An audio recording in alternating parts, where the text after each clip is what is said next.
வணக்கம். இது உங்கள் மூலிகைகளின் மகத்துவம். இன்னைக்கு நம்ம மூலிகைகளின் மகத்துவத்தில் எந்த மூலிகையை பற்றி பார்க்க போகிறோன்னா, குப்பைமேனி இலை. இந்த குப்பைமேனி இலைன்றது உடலில் எங்கெல்லாம் அரிப்புத்தன்மை இருக்கோ அங்கெல்லாம் இதை யூஸ் பண்ணும்போது அப்படியே உடம்பு அவ்வளோ பட்டு போல் மாற்றிடுங்க. இதுக்கு குப்பைமேனின்னு ஏன் பேர் வந்துச்சுன்னா, குப்பையில் எங்கே பார்த்தாலும் இந்த குப்பைமேனி செடி இருக்குங்க. குப்பையில் கிடக்கும், தண்ணி போகிற இடத்துல இருக்கும். அதுவும் ஒரு மழை பெஞ்சிட்டா எங்கே வேணால் கிடக்கும். இந்த செடி ஈஸியாக எல்லா இடத்துலையும் கிடைக்கக்கூடிய ஒரு செடி தாங்க.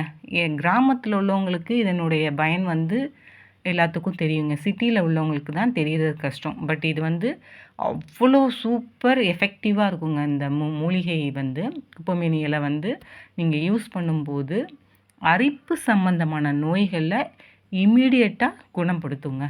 நான்லாம் சின்ன வயசில் எங்கள் அம்மா எனக்கு சொல்லுவாங்க, எங்களுக்கு உடம்புல சின்ன சின்ன புண்ணு வரும் இல்லைங்க, அந்த புண்ணுக்கு கூட எங்கள் அம்மா இந்த குப்பைமேனி இலையை தான் அரைச்சி போடுவாங்களாங்க. அவ்வளோ எஃபெக்டிவாக இருக்குங்க. இப்போ உடலில் எங்கே அரிப்பு இருந்தாலும், அந்த வெரிகோஸ் உள்ளவங்களுக்கு கால்லெல்லாம் அரிப்பு, அந்த ஒரு மாதிரி கருப்பு தன்மை கொண்டதாக இருக்கும்.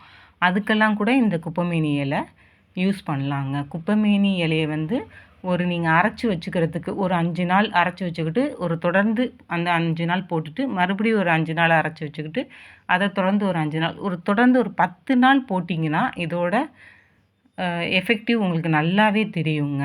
எங்கெல்லாம் அரிப்பு இருக்கோ குப்பைமேனி இலை, வேப்பங்கொழுந்து, தேங்காய் எண்ணெய், விரலி மஞ்சத்தூள், எலுமிச்சம்பழச்சாறு இதை நல்லா மைய அரைச்சி இந்த விழுதை ஸ்டோர் பண்ணி வச்சுக்கோங்க. ஒரு 5 நாளைக்கு 10 நாளைக்கு ஸ்டோர் பண்ணி வச்சு, டெய்லி தூங்குறதுக்கு முன்னாடி எங்கெல்லாம் உங்களுக்கு அரிப்பு இருக்கோ, எங்கெல்லாம் இந்த ஸ்வெட்டிங் அதிகமாக உள்ளவங்களுக்கு அந்த ஒரு இடம் மட்டும் அரிக்க ஆரம்பிக்கும். அதுக்கெல்லாம் நீங்கள் இது ஒரு 10 நாள் யூஸ் பண்ணி பார்த்தீங்கனாலே கண்டிப்பாக நல்ல எஃபெக்ட் இருக்கும். ட்ரை பண்ணி பாருங்கள். தேங்க்யூ.